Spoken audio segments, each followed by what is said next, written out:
Greetings in the name of Jesus. Welcome back again as we continue our journey through Mark. Today we are looking at Mark chapter 5, and we will conclude Mark chapter 5.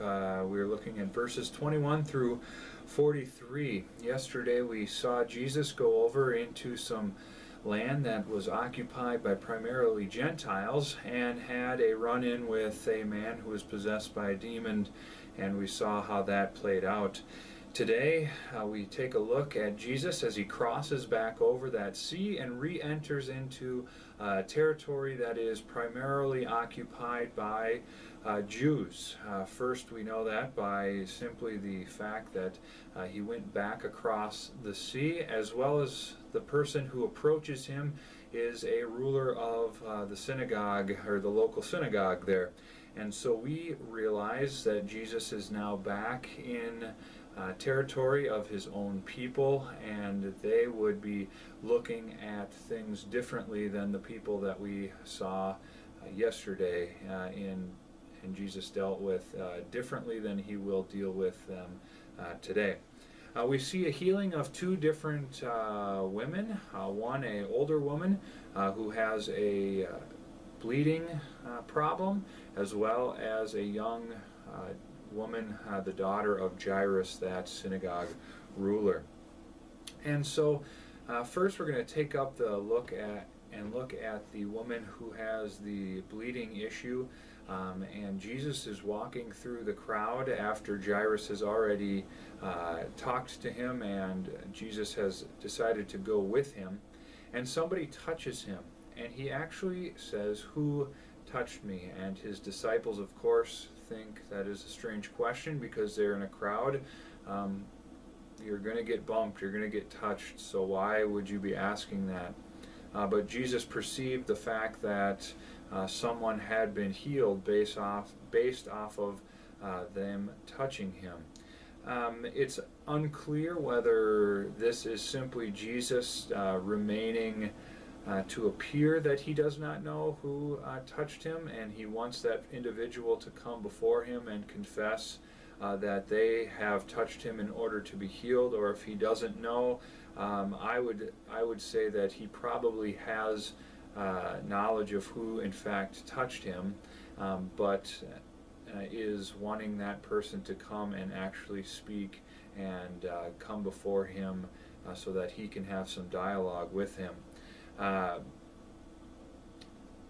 But it's also clear here in this text that it is the faith of that woman, and that faith is simply faith in Jesus' authority, in his power to be able to heal, because we know that it doesn't seem that it would be appropriate to understand that faith as a faith that has an understanding of who Jesus is, because we have not seen any human being display a full understanding of who Jesus is in the sense that he is the Son of God. No one, of course, has a full understanding of who Jesus is, but the people of this time were very limited in their understanding of Jesus, as we have seen play out throughout the Gospel of Mark. And so this woman, who would have been ostracized from the community because of this disease, which would have been deemed to make her unclean by the purity laws, it in fact would have made Jesus himself unclean according to the purity laws, simply by touching her. And so it is an interesting thing. She is not only seeking healing from her disease, but also restoration into the community socially and religiously. So we see again Jesus having that healing authority. He continues on after he heals the woman to go to Jairus' daughter, and the people say that he is too late.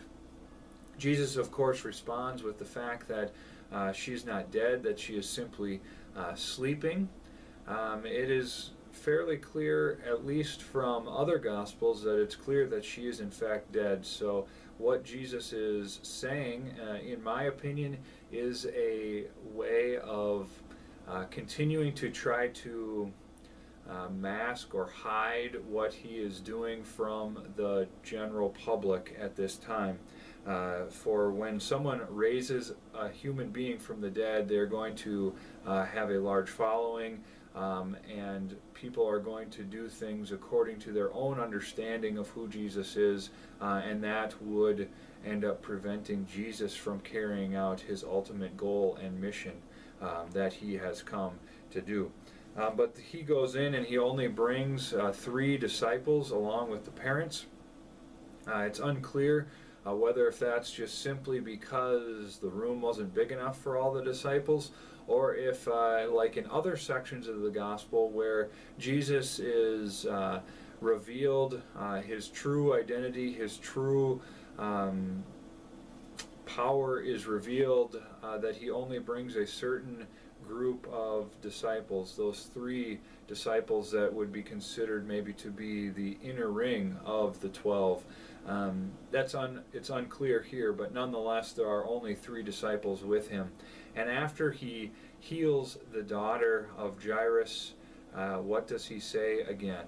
He says, "Don't tell anyone." For he is on a mission that cannot be understood at this point, which is not understood at this point by anyone, including the disciples. It's interesting that he didn't say anything to the woman who was healed by touching him. My explanation to that would simply be that it was not a very public thing. It wasn't apparent that Jesus healed her because it was her simply touching his garment, and therefore it would not have been publicly seen or understood that it was Jesus that healed that woman. And so that's what I think is going on there. Yet Jesus still continues to march to the cross, and people still do not have a full understanding of who he is.